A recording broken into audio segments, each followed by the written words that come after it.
And I read a survey that showed that, and it's a May 2023 survey, overwhelmingly showed that people want more faith and belief in media coverage. Yeah. Right. They want more content. People are craving it. It's because they're not. Think about war times, right? The reason faith boomed in the war times was because they wanted to turn to something, right? I think that's the case today. Yeah. I mean, how much of a cultural shift has The Chosen been as well? Oh, Huge, mental. huge. Absolutely Angel mental. Studios Angel as a Studios. company Yeah, are just smashing it. taking the world by storm. Yeah. I mean, you look at this whole idea of Hollywood on the, some people may have the opinion Hollywood is on the downfall because of various reasons and just people perhaps not going out to see films as much as they used to. Yeah.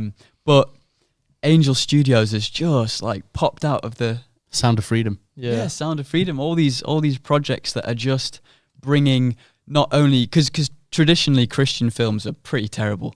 Like, let's be honest. Like Christian movies are Mobsters and Mormons. Yeah, they're so What do you mean? That's a corny. great film. They're just kind of cringy and just hard to watch and very kind of a little bit preachy sometimes. And that's why they don't work as films, because it is just a sermon on camera rather than a film with a message that can really touch anyone, not just those really hardcore Christians, right?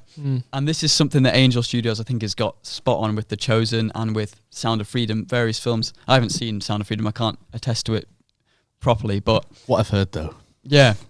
Box office hit. Everyone coming out of that cinema, Yeah, they love it. they're paying for other people to go and watch it. Have you seen this thing that Angel Studios is doing? No, it's Pay crazy. It forward. They're saying, donate $5 to pay for someone to have a free cinema ticket who couldn't afford it. That's class. And I see posts on Facebook from my American friends. They're saying, you need to go to the cinema to watch this film. Yeah.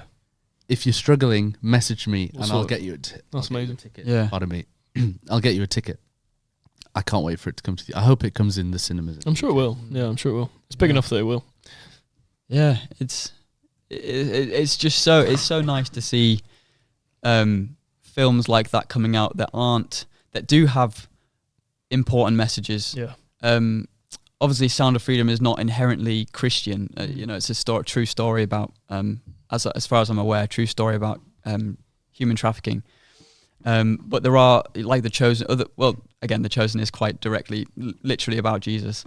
But there are things coming out of the works that are these amazing stories, but do have these messages that are available to all. Yeah. That tell share truths in a way that is watchable for anyone, and that's what we need. We don't need any more kind of preachy sermons on film. We've got plenty of those, to digest. Very stereotypical way. Yeah, I think the key thing is that the protagonist in The Sound of Freedom is a person of faith. And that seems radical for a film, but actually in reality it's very normal. Yeah, it's real life. That's what. And what then it you're watching represents. stuff like chick flicks and Yeah. Pretty Little Liars. There's a scene in that, I think, and the scene definitely happens. I just can't remember if it's in like Gossip. One of these. I know which one you mean. Yeah. Teen dramas, and they say, "Life was so boring back when I was a Christian. Yeah. Back when I followed Christ." Sorry, I've got a cough, everyone. I just thought, that line's like being consciously put in there. Yeah, that actually reminds me of something I experienced. At drama school actually.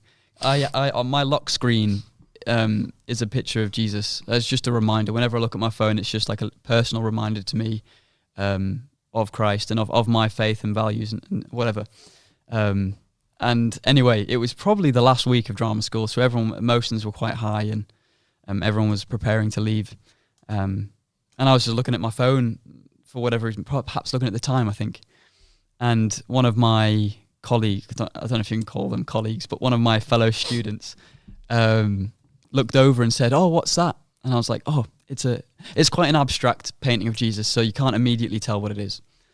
And she was like, "What's that?" And I said, "Oh, it's a picture of Jesus." She's like, "Oh, do you like Jesus, do you?" And I was like, "Oh yeah, I do." And she thought I was joking. Like, she actually thought I was like that I was mocking, the idea of Christ, and because that was just so familiar to her that we, of course, we would be like making fun of this. Like, it's not serious at all. Like, it was like a joke to her because that I had this, because it was just so unfamiliar and so foreign. I just thought that was a really funny kind of That's funny. window into where young people's minds are. At least in the performing arts, I guess, in that sphere. And it's not surprising why people would think that, but Yeah. it's like, it's time to change it. Yeah.